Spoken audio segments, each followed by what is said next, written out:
मला कोणीतरी विचारलं तुमचा विवाह होणार आहे का, मी म्हटलं अविवाहित राहणं पसंत करेन, पण राष्ट्रवादी सोबत जाणार नाही नाही नाही. अजित पवारांना भाजपमध्ये स्थान नाही, कुठल्याही परिस्थितीत नाही, कुठलेही डबल स्टँडर्ड्स नाही. भारतीय जनता पार्टी आपल्या मूळ विचारापासून कधी दूर जाणार नाही. एक वेळ रिकामे राहू, एक वेळ सत्तेशिवाय राहू, एनसीपीशी राष्ट्रवादी काँग्रेसची युती होणं शक्यच नाही. आपत धर्म नाही, शाश्वत धर्म नाही, कुठलाही धर्म नाही, नाही नाही नाही. मैं उस्मान, आप देख रहे सच्ची खबरें. एक दफा बैठ जाएगी रिका में, महाराष्ट्र में रिका में बेकार को बोलते, एक पारी बेकार बैठ जाएंगे हमको चलेगा, लेकिन हम अजीत पवार के साथ में कोई दोस्ती कोई गठबंधन कभी नहीं करेंगे.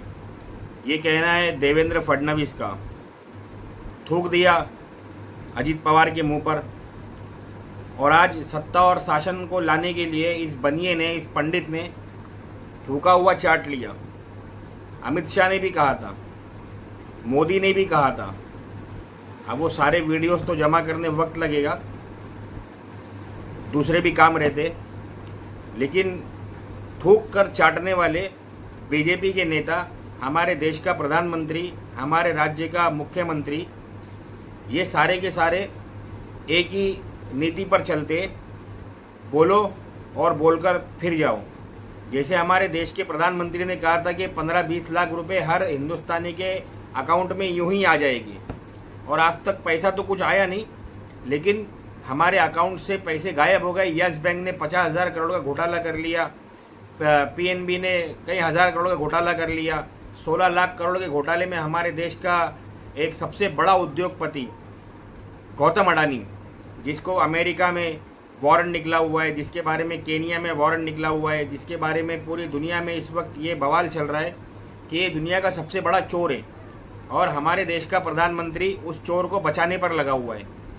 संसद में राहुल गांधी और कांग्रेस पार्टी ने खूब तमाशा बनाया, और वहाँ पर कुछ लोग, एक शख्स ने अपने चेहरे पर जो है ना मोदी का, और एक ने अपने चेहरे पे अडानी का नकाब पहन लिया, और राहुल गांधी प्रेस रिपोर्टर बन गए, और बहुत अच्छा इंटरव्यू हुआ वहाँ पर. देखिए. मेरे लिए करता है. आप क्या क्या बोल रहे हो? मैं कुछ भी चाहता हूँ. क्या चाहते हो? कुछ भी पोर्ट चाहिए, एयरपोर्ट चाहिए, कुछ भी अगला देश में. अगला आप क्या लेने की कोशिश कर रहे हो? उसके लिए अभी हमारा बिजनेस काम को है. ये भाई होने तक भैया ये पार्लियामेंट छोड़ देने भैया. अब आपका तो आपका रिश्ता, आपके रिश्ते के बारे में थोड़ा बताइए भाई. हम दोनों का एक ही है. मैं जो भी बोलता हूँ. हाँ, अच्छा. और कब से आपकी पार्टनरशिप चल रही है? हमारा सालों साल का, सालों साल से. और फ्यूचर आपका कैसा है? हमारा पूरा देश का. ये इंडिया ऐसा कौन सा गुड़ लगा है गौतम अडानी पर और अंबानी पर, जो हम 150 करोड़ देशवासियों पर नहीं लगा हुआ है, जिसकी वजह से हमारे देश का जो है ना सबसे बड़ा चापलूस, जिसका नाम नरेंद्र दामोदर दास मोदी है, वो गौतम अडानी को और अंबानी को तो चाटने पर तुला हुआ है, लेकिन हमारी तरफ देखने भी तैयार नहीं है. देखिए, इंटरनेशनल लेवल पर यह मामला चल रहा है कि सीरिया से बशर उल असद को मारकर भगा दिया गया इसराइल की तरफ से, और बहुत सारी चीज़ें हुई है. उसके लिए एक अलग मैं वो बनाऊंगा रिपोर्ट, लेकिन समझाने के लिए बता रहा हूँ. खास करके ये वीडियो मैं मुसलमानों के लिए बना रहा हूँ, क्योंकि इससे मुसलमानों का ताल्लुक है कि सीरिया जब तक के मुल्क शाम, हदीस है हमारे नबी की, जिसका मफहूम है कि जब तक मुल्क शाम में अमन नहीं आएगा, उस वक्त तक आलम इस्लाम में अमन नहीं आएगा. ये तो एक सबसे बड़ी बात है. दूसरी बात, हिंदुस्तान की सियासत से, ये मेरे तमाम हिंदुस्तानी भाइयों से मेरी बात है, अब इसमें सिर्फ पर्टिकुलर मुसलमानों के लिए नहीं है. हिंदुस्तान की सियासत से जब तक आरएसएस, जब तक नरेंद्र मोदी और इन लोगों की सोच को हटाया नहीं जाएगा, पूरी तरीके से इनको मलिया मेट करके ख़त्म नहीं किया जाएगा, उस वक्त तक हम लोग अंग्रेज़ों के गुलाम रहेंगे.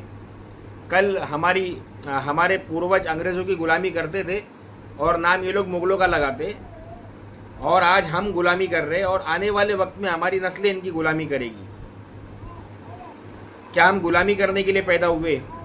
कि हम अपना वोट देकर, अपना इनकम टैक्स देकर, परचेस टैक्स, सेल टैक्स, ये टैक्स, वो टैक्स, ये सब देकर हम अपने ही गले का फंदा खरीद रहे हैं हमारे लिए। दुनिया में सबसे ज़्यादा टैक्स हमारी सरकार वसूलती है। 45% तकरीबन जो है ना, अगर 5 करोड़ के ऊपर आप बताओ तो 45% से ज़्यादा टैक्स हमारी सरकार हमसे वसूलती है। क्या दुनिया में कहीं पर इतना टैक्स लिया जाता है? ये टैक्स हम देते हैं। हम सड़कें बनाने का पैसा देते हैं, हम हवाई जहाज उड़ाने का पैसा देते, हम रेलवे चलाने का पैसा देते, हम पानी के जहाज चलाने का पैसा देते, हम लाइट का पैसा देते, हम हर चीज़ का पैसा देते। और हमारा पैसा गौतम अडानी और अंबानी जैसे लोग इस्तेमाल करते। और ये बीजेपी के आतंकवादी सरकार जैसी सरकार जो है ना, अपने प्रमोशन के लिए, अपने प्रचार के लिए, अपने प्रसार के लिए ये पैसा खर्चा करती है। ये हम इसलिए टैक्स दे रहे। मैं मेरे हिंदुस्तान के मेरे तमाम भाई बहनों से अपील करना चाहूँगा कि वो अभी भी होश में आ जाए। होश में नहीं आएगी अगर, तो ये समझ लेना कि आज तो रेल, तेल और खेल बिकाए, कल तुम्हारे घरों की औरतों को भी ना ये लोग खरीद लेंगे। हाँ, ये मेरी बात को समझ लेना। ये बात प्रधानमंत्री ने मुसलमानों के बारे में हिंदुओं से कहा था, लेकिन मैं हिंदुस्तानियों से कह रहा हूँ ये बात। 1 करोड़ लोगों को नौकरी पे से निकाल दिया गया हिंदुस्तान में, 1 करोड़ लोगों को। ये देखिए जवानों और किसानों के साथ हमारे देश का प्रधानमंत्री क्या कर रहे हैं।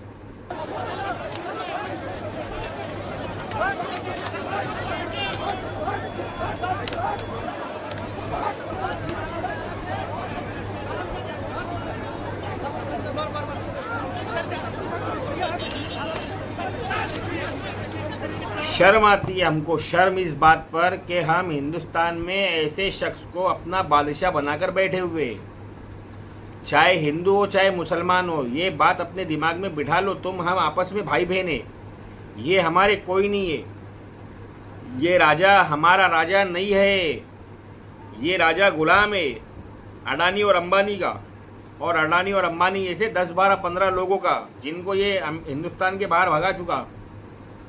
ये हमारे से कोई रिश्ता नहीं रखता, ना हमारे लिए इसके पास में कोई वो है कि ये हमारे लिए कुछ कर सके। कोई प्लानिंग भी नहीं है इसके पास में, देश नीति भी नहीं है, विदेश नीति भी नहीं है इसके पास में। ऐसी कोई चीज़ नहीं है जिसके आधार पर ये बता सके कि ये देश चला सकता है। ये देश को सिर्फ जला सकता है। हमारे देश के वो अनभक्त वाकई में गोबर खाते और मूत पीते, उनको समझ में नहीं आता है गोधरा कांड कराने वाला कोई आदमी एक देश का कैसे प्रधानमंत्री बन सकता है। नहीं बन सकता, वो ये योग्य नहीं है, वो नहीं चला सकता देश को। क्यों नहीं समझते मेरे देश के लोग इस बात को? क्यों नहीं समझ में आती ये बात कि हमारे देश का भोपू मीडिया, हमारे देश का दलाल मीडिया सिर्फ झूठ बताता है। और झूठ इसलिए बताता है कि उनका जो धार्मिक मुद्दा है, मेन जो यहाँ पर शाश्वत और सनातन को लाना है, उनको उस मुद्दे को गरमाना है और यहूदियों के तलवे चाटने। क्योंकि शाश्वत और सनातनी जो है वो आर्य समाज से, और आर्य समाज जो है ना बनी इसराइल से भगाया हुआ एक समाज है। बनी इसराइल कौन? जिस बनी इसराइल के यहूदी है, फलस्तीन पे कब्जा किए हुए यहूदी। आज हिंदुस्तान जल रहा है, 2 साल हो गया है, मणिपुर जलकर खाक हो रहा है, उसके बारे में कोई बोलने तैयार नहीं है। लेकिन पूरा का पूरा बीजेपी का जो है ना आईटी सेल और पूरे के पूरे बीजेपी के लीडर्स, सुप्रीम लीडर्स भी बांग्लादेश के चक्कर में पड़े हुए हैं। तुम्हारी पॉलिसी से बांग्लादेश बना था। यहाँ तुमको दलित और मुसलमान माइनॉरिटी तुम गिनाते हो, तुम जनसंख्या क्यों नहीं काउंट करवाते? जातिगत जनगणना क्यों नहीं करवाते तुम?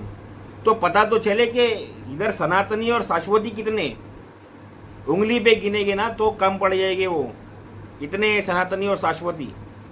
और तुम इतने लोग फितना फैला के पूरे हिंदुस्तान को ख़त्म करने पर तुले हो, और ये बताते हो कि तुम्हारी इधर पे मेजोरिटी बहुत ज़्यादा है, तुम 80% हो।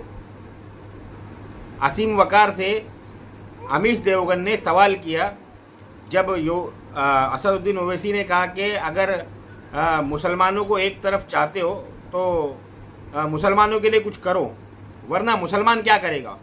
तो योगी आदित्यनाथ ने बोला कि तुम 19% हो और हम 81% एक तरफ हो जाएंगे। अमीश देवगन ने कहा कि ये 19 बनाम 81% की लड़ाई है। असीम वकार ने कहा कि ये अगर हमारे देश का मुख्यमंत्री ये बोलता, यूपी का मुख्यमंत्री ये बोलता कि अगर इन 20% पर 19% पर बुराई और मुसीबत आएगी तो हम 81% मिलकर इनका साथ देंगे, आओ हमारे पास, तो ये देश चलाने वाली बात है। और जो योगी आदित्यनाथ ने कहा ये तो देश जलाने वाली बात है। मेरे देशवासियों, मैं छोटा आदमी हूँ, मेरी कोई हैसियत औकात अभी है नहीं, बनाएगा अल्लाह इंशाअल्लाह ताला, लेकिन मेरी बात को समझ लो, अच्छी तरीके से समझ लो। मैंने आपसे मेरे चैनल बंद कर दिया, वरना मैं प्रूफ दे सकता था इस बात का। मैंने पहले भी कहा था मैं 6 महीने से यूट्यूब पर मेहनत कर रहा हूँ, इसलिए नहीं कि मेरी कोई अर्निंग चालू हो जाए, बल्कि इसलिए कि आप लोग जाग जाए। मैंने कहा था कि ना थोड़े दिन में ये जो लॉरेंस बिश्नोई का मुद्दा उठा हुआ है ना, इसके बाद में अडानी का नंबर है। ये अडानी के सारे फितनों को, सारे चोरी को और सारी चकारी को जो है ना छुपाने के लिए किया जा रही है। लेकिन आप लोग नहीं सुनते हो, नहीं मानते हो। उसके बाद में भी बहुत लोग ऐसे जो मिलते हैं तो बीजेपी की वाह वाह करते। अपनी आंखें खोलो। मेरी बात समझ में आई हो तो मेरे वीडियोस को लाइक करें, शेयर करें, सब्सक्राइब करें, बेल आइकन के बटन को जरूर दबाएं। अस्सलाम वालेकुम वरहमतुल्लाहि वबरकातुहू।